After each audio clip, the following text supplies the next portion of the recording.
तो देखिए, ईरान के नए सुप्रीम लीडर को इजरायल की धमकी यहां पर निकलकर सामने आई, जहां पर इजरायल के रक्षा मंत्री ने ईरान को यह धमकी दी है। इजरायल के रक्षा मंत्री का कहना है, जो सुप्रीम लीडर बनेगा मरेगा। ये सीधी धमकी यहां पर इजरायल की ओर से दी गई। और इससे पहले खामनेई को भी किस तरीके से ट्रैक किया गया, उनके एक एक गार्ड की सारी जानकारी मोसाद के जरिए इजरायल तक पहुंच रही थी। और अमेरिकी एजेंसियां CIA भी लगातार अपना काम कर रही थी। और सीधे एक बार फिर से धमकी यहां पर दे दी गई है इजरायल की ओर से। उन्होंने कहा कि जो भी ईरान का सुप्रीम लीडर बनेगा वो मरेगा। और सुप्रीम लीडर अब ईरान के इस वक्त खामनेई के बेटे हैं और मुस्तफा खामनेई को ये जिम्मेदारी यहां पर सौंपी गई है। और ऐसे इसमें कोई दो राय नहीं कि मुस्तफा खामनेई की लोकेशन भी लगातार इजरायल और अमेरिका तक पहुंची होगी।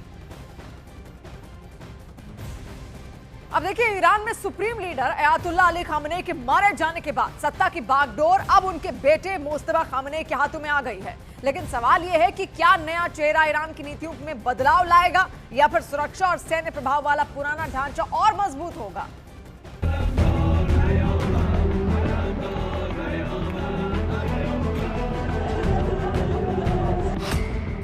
क्या मुस्तफा खामेनेई बदलेंगे ईरान की दिशा,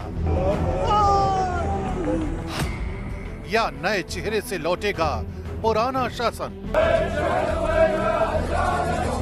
सुप्रीम लीडर अयातुल्लाह खामेनेई के मारे जाने के बाद ईरान की सर्वोच्च सत्ता पर अब उनके बेटे मुस्तफा खामेनेई बैठेंगे। लेकिन उनकी नियुक्ति सिर्फ सुप्रीम लीडर की जगह को भरने से ज्यादा इस्लामिक गणराज्य की दिशा तय करने वाली है। 1969 में मशहद में जन्मे मुस्तफा अयातुल्लाह अली खामेनेई के दूसरे बेटे हैं।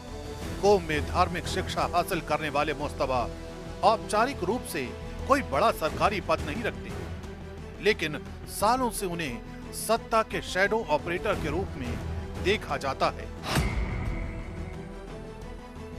शिया धर्मगुरु की पहचान रखने वाले मुस्तफा की असली ताकत उनकी धार्मिक पहचान से ज्यादा उनके सुरक्षा नेटवर्क में है।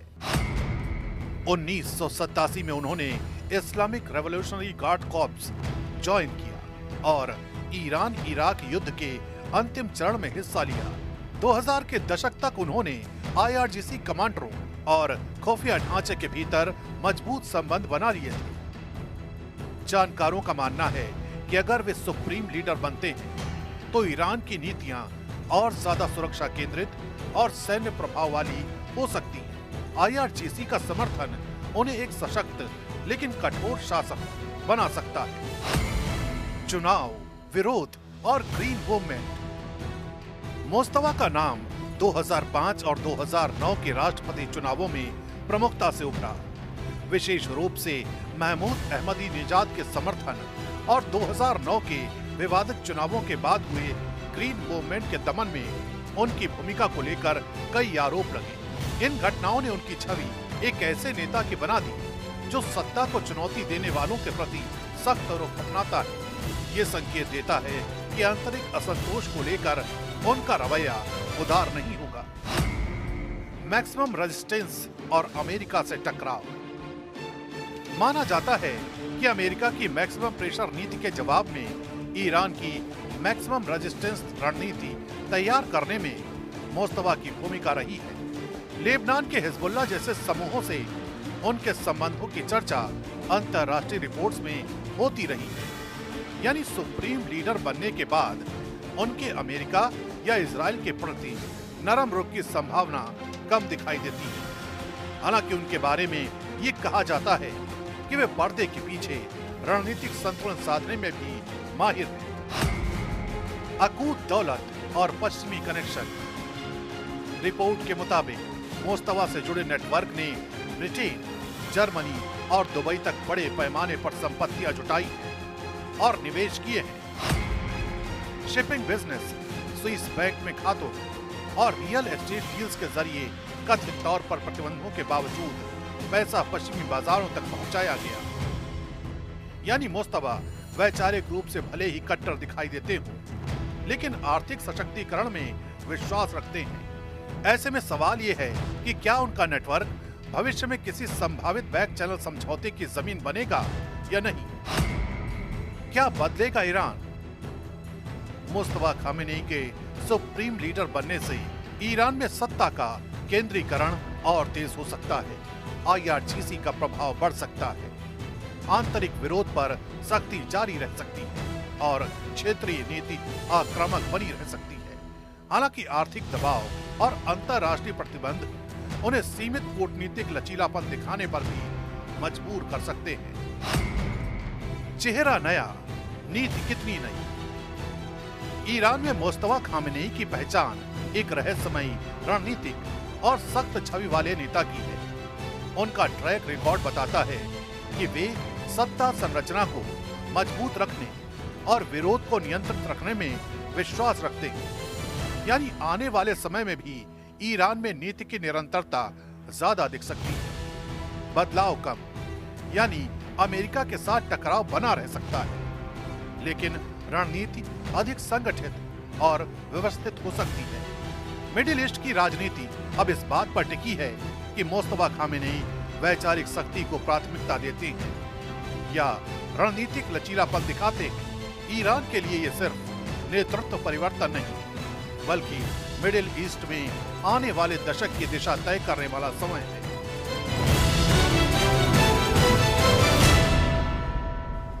तो देखिए, अली खामेनेई के बेटे को ईरान का अगला सुप्रीम लीडर चुन लिया गया है। अगर बात करें ईरान के सुप्रीम लीडर की पावर की, तो देखिए सुप्रीम लीडर विधायिका यानी कि न्यायपालिका, कार्यपालिका, तीनों अंगों का सर्वोच्च नेता ईरान में होता है। सुप्रीम लीडर को ईरान की इस्लामी क्रांति का प्रतीक माना जाता है। सुप्रीम लीडर पर चीफ जस्टिस को चुनने का अधिकार भी होता है। सैन्य कमांडर नियुक्त करने का भी अधिकार होता है। देश के लिए रणनीति तय करने के साथ साथ राष्ट्रपति तक को हटाने की ताकत होती है। इसके अलावा IRGC को भी लगातार कमांड यहां पर सुप्रीम लीडर कर सकते हैं। इसके अलावा आपको यह भी बता दें कि देखिए ईरान में सुप्रीम लीडर को असेंबली ऑफ एक्सपर्ट्स चुनती है। अब चुनाव कैसे होता है ये जानना बहुत ज्यादा जरूरी है। देखिए ये 88 सदस्यों वाली एक धार्मिक संस्था यहाँ पर है। असेंबली ऑफ एक्सपर्ट्स का चुनाव यहाँ पर किया जाता है और 88 सदस्य इसमें यहाँ पर होते हैं। आप देखिए 88 सदस्यों का चुनाव यहाँ पर ये असेंबली करती है। अब उसमें से असेंबली ऑफ एक्सपर्ट्स में 88 सदस्य यहाँ पर होते हैं। हमने आपको इससे पहले यहाँ पर बताया, हर 8 साल में असेंबली ऑफ एक्सपर्ट्स का चुनाव यहाँ पर किया जाता है और यही वो असेंबली है जो चुनाव करती है सर्वोच्च नेता का, जिसने खामेनेई का चुनाव किया और उसके बाद अब खामेनेई के बेटे को यहाँ पर चुन लिया गया है जो IRGC को भी कमांड करता है। इसके अलावा राष्ट्रपति को चुनने का अधिकार उसके ऊपर होता है। सुप्रीम कोर्ट के चीफ को भी चुनने का अधिकार यहाँ पर खुद जो सर्वोच्च नेता है वो यहाँ पर रख सकते हैं। और इसमें इस वक्त मुस्तफा खामेनेई जो कि खामेनेई के बेटे थे, खामेनेई के कुल मिलाकर 8 बच्चे यहाँ पर थे, जिसमें 6 लड़के थे, 4 लड़के थे और 2 बेटियां उसकी थी, यानी कि 6 बच्चे उनके यहाँ पर थे। लेकिन इस बीच एक बड़ी खबर भी आपको बता दें, UAE से जो सामने आ रही है, जहां पर मंगलवार पर फुजैरा ऑयल जोन पर एक बड़ा धमाका यहाँ पर देखने को मिला। पोर्ट पर आग के बाद रिफ्यूलिंग यहां पर धीमी कर दी गई और हॉर्मुज स्ट्रेट में टैंकरों की आवाजाही लगभग इस वक्त बंद है। हालांकि अमेरिका ने कहा जरूर है कि वहां से जो भी जहाज गुजरेगा उसकी जिम्मेदारी लगातार अमेरिका लेगा और पूरी तरीके से वो ईरान पर निगरानी बनाए हुए है, यानी कि हॉर्मुज स्ट्रेट पर कोई मनमानी ईरान की नहीं चलेगी, ऐसा अमेरिका का कहना जरूर है। लेकिन वहां पर अब भी हालात लगातार तनावपूर्ण बने हुए हैं और दुनिया का देखिए जो 30% तेल है वो उसी रास्ते से गुजरता है और वहीं से सारा आयात निर्यात होता है। जो तेल और डीजल, फ्यूल, पेट्रोल आप तक पहुंच रहा है वो उसी रास्ते से यहाँ पर पहुंचता हुआ दिख रहा है और इसका असर देखिए पूरी दुनिया पर इसी वजह से यहाँ पर पड़ सकता है। ऐसी कई खबरें यहाँ पर सामने आ रही हैं। तो ये UAE में फुजैरा में ऑयल इंडस्ट्री जोन से काला धुआं उठता हुआ आप देखिए किस तरीके से मंगलवार को यहाँ पर पोर्ट पर आग लगी थी, जो इसके बाद फुजैरा जैसे बड़े बंकरिंग हब में शिफ्ट रिफ्यूलिंग काफी ज्यादा धीमी हो गई। मार्केट सोर्सेज के मुताबिक यहां पर काम की रफ्तार कम होने के बाद सिंगापुर जैसे दूसरे हब में फ्यूल की मांग बढ़ने के आसार हैं। ईरान और अमेरिका के बीच बढ़ते तनाव ने इस पूरे इलाके में फ्यूल शिपमेंट के डिसरप्ट इसको कर दिया है और इसी वजह से सोमवार को फुजैरा में फ्यूल की कीमतें और ज्यादा चढ़ गई। सबसे बड़ी टेंशन हॉर्मुज स्ट्रेट की है, जहां पर दुनिया की लगभग 20% सप्लाई और बड़ी मात्रा में LNG गुजरती है। लेकिन कुछ जहाजों पर हमला होने के बाद यहां पर ट्रांजिट लगभग रुक चुका है। फुजैरा इसी स्ट्रेट के एंट्री पॉइंट के पास मौजूद है, इसीलिए असर सीधा दिखाई दे रहा है। तो तस्वीरें आप यहां पर देखिए किस तरीके से एक के बाद एक कई हमले यहां पर हो रहे हैं। लेकिन ये जो हमला इस वक्त आप देख रहे हैं ये UAE यानी कि अरब अमीरात में फुजैरा में ऑयल इंडस्ट्री जोन में यहां पर किया गया। कोशिश यही है कि जो व्यापार है उसको बाधित किया जा सके। एक वर्ल्ड प्रेशर डेवलप करने की कोशिश ईरान यहां पर लगातार कर रहा है और ईरान का ही यह हमला है UAE में ऑयल रिफाइनरीज, ऑयल डिपोज को, जहां से शिपमेंट्स होती हैं, जहां से जाता है तेल, उन तमाम अड्डों को उसकी ओर से खत्म किया जा रहा है। जो पोर्ट्स आसपास बने हुए हैं उनको नुकसान पहुंचाया जा रहा है। देखिए पैसिफिक ओशन, इसके अलावा गल्फ ऑफ ओमान भी वहीं पर है और ओमान और ईरान मिलकर लगातार स्ट्रेट ऑफ हॉर्मूज को यहां पर ऑपरेट करते थे। स्ट्रेट ऑफ हॉर्मूज वही जगह है जिसका जिक्र बार बार आप देख रहे हैं, एक समुद्री इलाका यहां पर है जो एक वाटरवे की तरह काम करता है, जहां से 30% जो क्रूड ऑयल है दुनिया का वो जाता है। अब देखिए इधर हांगकांग के स्टॉक मार्केट में बुधवार को गिरावट दर्ज की गई। ट्रेडिंग की शुरुआत से ही हैंग सेंग इंडेक्स नीचे जाता रहा और दोपहर में 25,000 के स्तर के नीचे चला गया। हालांकि बाद में इसमें हल्की रिकवरी भी हुई। ईरान जंग को लेकर बनी चिंता और तेल की बढ़ती कीमतों ने निवेशकों को भी परेशान कर दिया है। देखिए मार्केट एक्सपर्ट फ्रांसिस लन ने कहा है कि हालात बहुत ज्यादा मुश्किल हैं। उनका कहना है कि जब तक अमेरिका स्ट्रेट ऑफ हॉर्मूज से तेल टैंकरों को सुरक्षित रास्ता नहीं देता, स्थिति और बिगड़ सकती है।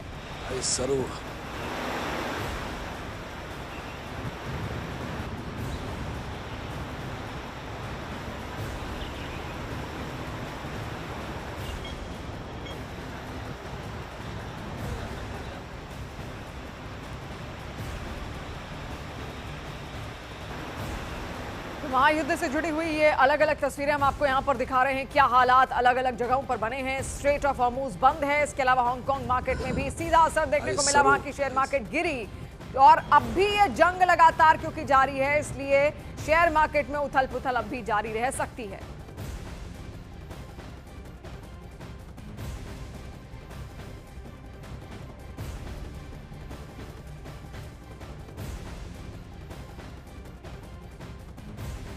तो देखिए महायुद्ध का आज 5वां दिन यहां पर हो चला है, लेकिन अब भी हमले थमे नहीं हैं। और ऐसे में आप देखिए क्या अलग अलग तस्वीरें जहां जहां से सामने आ रही हैं हम आपको दिखा रहे हैं। इसका जो असर है पूरे मिडिल ईस्ट पर तो पड़ा ही, दुनिया पर भी इसका असर पड़ रहा है क्योंकि तेल की कीमतें धीरे धीरे बढ़ रही हैं। और अगर तेल की कीमतें बढ़ी तो दुनिया के तमाम देश इससे प्रभावित होंगे। एक पूरा ग्लोबल प्रेशर डेवलप होगा और बात यही होगी कि अमेरिका जल्द से जल्द अब किसी भी तरीके से इस युद्ध को यहां पर रोक दे।